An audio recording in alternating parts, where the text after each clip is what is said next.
have merits. And therefore, people do tshuva for you. I'm Tuki. I'm the little parrot. I say stuff that Hashem tells me to say, and that's it. You guys have merits. I'll tell you what merits you have. Now, one of the most difficult things in this generation to do tshuva for women, is kisur rosh. Covering a hair. Now, we've talked about this again. I told you on Sunday we're not going to talk about it again, but then I told you we are going to talk about it. We'll talk about it. Why? Because that night, hey, it's not my fault. That night I got home, I got an email from one of my students in Canada, Ishtabach Shemo La'ad, best story yet.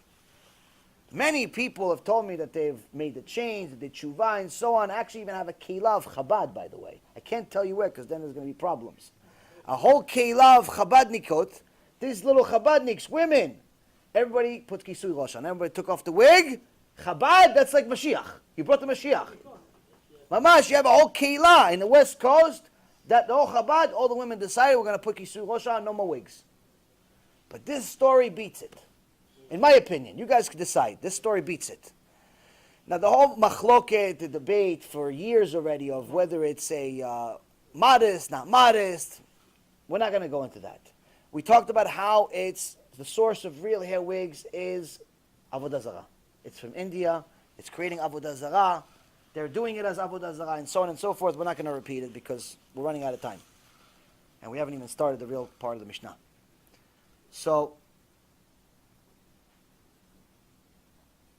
people keep telling me, whenever I come up with new information, they always say, yeah, but this one said this, but this one said that. Everybody always has rebuttals. Why? Because they want to continue wearing wigs. And I always said, if they fought as much for the mitzvah of Shabbat as they do for the mitzvah of the wig, that they think is a mitzvah, Am Yisrael would keep, all of Am Yisrael would keep Shabbat, instead of only 20% of it. Most of the people that fight me are not the women, it's actually the men. Which ones? The rabbis. The rabbis fight me all the time. It's the most insane thing in the world. They don't stop texting me and emailing me and calling me non-stop. It's the most annoying thing in the world. I have to put them on block because they don't stop. But anyway, it's a very, very difficult transition. What if you go from nothing to a scarf on your head? It's not easy, but it's not impossible. Because you go from nothing to something. But to go from a wig that makes you look like a model to a mitpachat that makes you look like a Jew, it's a big transition, especially when everyone else still looks like models. It's a big peer pressure, difficulty, and so on and so forth. So I said, listen, it's not a matter of modesty only, it's also a matter of avodah zarah. It's 10 commandments. It's basic Judaism 101. The hair comes from India, it's avodah zarah. So now, people always say, no, but maybe they didn't mean it for it to be avodah zarah. And one posek said that if they really didn't mean it, and it was really only their fathers that meant it, and it was really not them that meant it, or it was somebody else that meant it, and really the statue wasn't there, it was really in a different room, and then they didn't really give him any money for it, and all these shtuyot excuses of why it's not avodah zarah, nonsense. Point is, people keep fighting for it. I think this story, if anyone understands the story, the magnitude of the story, I think this is like a nail in the coffin. If you want to know the woman, I give you the information. Her name is Malka. She lives in Canada. Baruch Hashem. Did full tshuva with this thing. What does she say? She says, she sends me a story. It's like long overdue. And she says that after she realized all of the problems with the wigs, she realized we can't do this anymore. We can't keep wearing, praying to Hashem with avodah zarah on our head. It's like telling your wife you love her with your girlfriend right here. It's not going to work. It's not going to work. It's just not going to work. You can't have avodah zarah on your head and tell Hashem, hey Hashem, help me out with some parnasah. Give me refuah shlema. Give me this. Give me. You can't. It's not possible. So now, Rabotai Karim, she says we have to do tshuva. Her husband, Baruch Hashem Tzaddik, agrees. She puts kisur rosh on. Now the first night she goes to the shul, everybody looks at her like she has 6 heads. Whoa! What happened? Kisur rosh. Because there's only one other woman in the whole keilah that has a scarf on her head. Everyone else has Marilyn Monroe's head. Everyone else has wigs and this and that. Everyone has. So they're all looking at, whoa. But they were nice enough to like say, oh, well, good for you. You know, they weren't like some of the other people that I have. One woman that put a mitpachat on, she was a Mora, she was a teacher in a yeshiva. A teacher in yeshiva in London. She came to the yeshiva with the mitpachat. The principal of the school, the head rabbi of the school, came to her and says, if you don't take that off and put a wig on, I'm firing you. Head rabbi of a yeshiva. Rabbis like this, we don't need Satan, he's already doing it.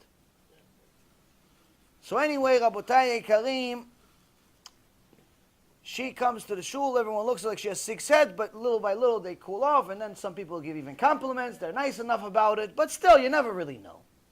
Maybe they're going to say something bad after, maybe this, maybe that, you never really know. You need some extra fire.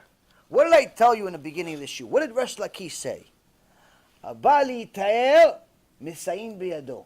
Someone that comes to become purified, Hashem gives him a hand. How much of a hand? How much does he need? Custom made. She arrives home, she goes home. She has a little 4-year-old cute little angel. And the little cute little angel goes into a room that no one goes into. Some room they have used for storage in the house. It's used for storage.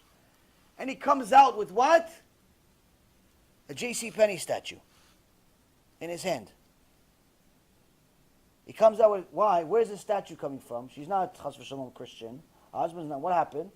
They were storing some stuff for an old tenant who never picked up his stuff.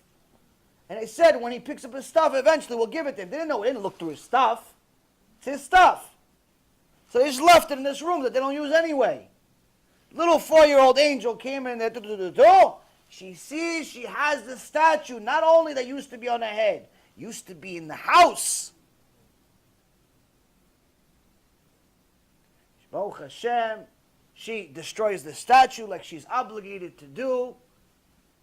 Only mitzvah with statues are to destroy them. So Hashem showed her, listen, good, you had the statue on your head, but you also had it in your house. Because you removed it out of your own will from your head, I'll remove it out of your house. $1 million or not? Worth coming tonight just for this story, right? If you guys have the story here, I have it printed out, but it will take me longer to say it. There's actually more details to the story, but I think you get the point. Mamas tzadika kdosha, and that's Ashrechem Yisrael. For such people, Hashem created the world. For such people, Hashem continues the world. Because it says every Yom Shishi, every Shabbat, we say, Hashem lamabu yashav. God sat while He destroyed the world with the flood. How come He doesn't destroy the world? People like this do tshuva. People like this do tshuva. You have to understand, you come to a shul, you give power to the speaker, you give him something to say. Hashem gives him word to say because of you. That's also kiruv. It's not just this, it's not one thing. It's a million parts, it's a machine. It's a machine that works.